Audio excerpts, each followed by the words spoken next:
యదా యదా హి ధర్మస్య గ్లానిర్భవతి భారతః అభ్యుత్థానమధర్మస్య తదాత్మానం సృజామ్యహం. పరిత్రాణాయ సాధూనాం వినాశాయ చ దుష్కృతాం ధర్మ సంస్థాపనార్థాయ సంభవామి యుగే యుగే.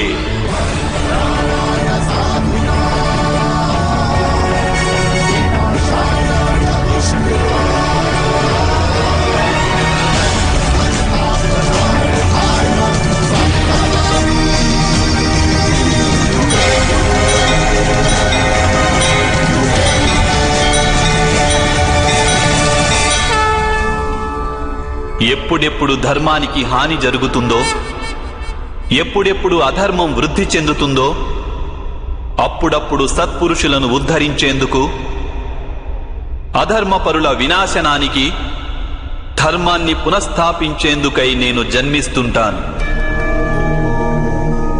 ఇది ప్రతి యుగంలోనూ జరుగుతూ వచ్చింది, అలాగే ఇక ముందు కూడా జరుగుతూనే ఉంటుంది. నేనే నాశనం లేని పరమాత్మను. నేనే మత్స్యావతారాన్ని, నేనే వామనావతారాన్ని, నేనే పరశురాముణ్ణి, నేనే రామావతారాన్ని కూడా.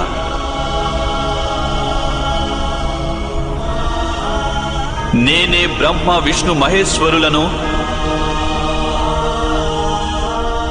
నేనే సరస్వతి లక్ష్మి పార్వతిని కూడా.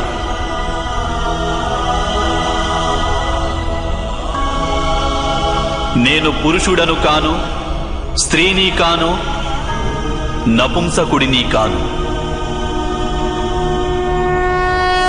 నేను శరీరాన్ని కాను, శరీర అవయవాలను కాను.